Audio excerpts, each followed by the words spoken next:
হলুদ সূর্যমুখী ফুলে ছেয়ে গেছে শেরপুরের জামালপুর মহাসড়কে শেরি ব্রিজ এলাকা। আর এই সৌন্দর্য উপভোগ করতে প্রতিদিন সকাল থেকে সন্ধ্যা পর্যন্ত আসছে দর্শনার্থীরা।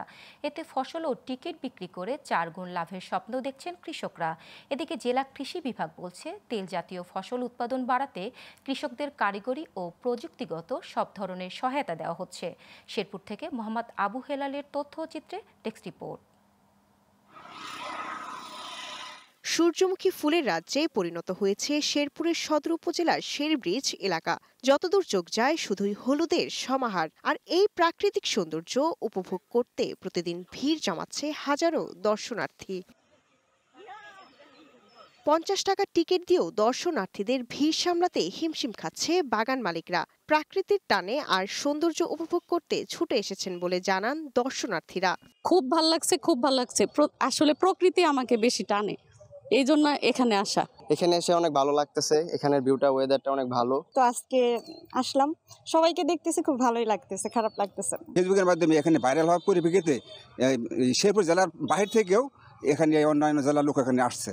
গেল বছর কৃষি অফিসের সহযোগিতায় সূর্যমুখী চাষ করে লাভ হয়েছে কৃষকের। তাই এবার আরো বেশি কৃষক সূর্যমুখী চাষে উৎসাহিত হয়েছে। কৃষি অফিসের উদ্যোগে আমরা গত বছর আগের বছর আমরা করছিলাম 50% জমিন, সে তখন বেশ লাভবান হয়েছি।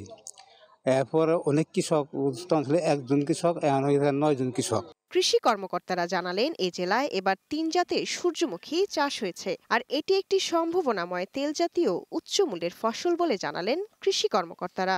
4.5 একর জমিতে সূর্যমুখীর ফুলের আবাদ করা হয়েছে।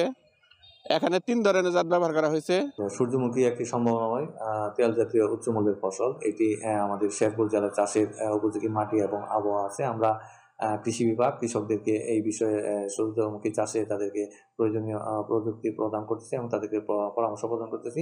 কৃষকরা জানান, কৃষি বিভাগের সহায়তার পরও প্রতি একরে সূর্যমুখী চাষে খরচ হয়েছে 30,000 টাকা, আর বিক্রি হবে কমপক্ষে লাখ টাকা।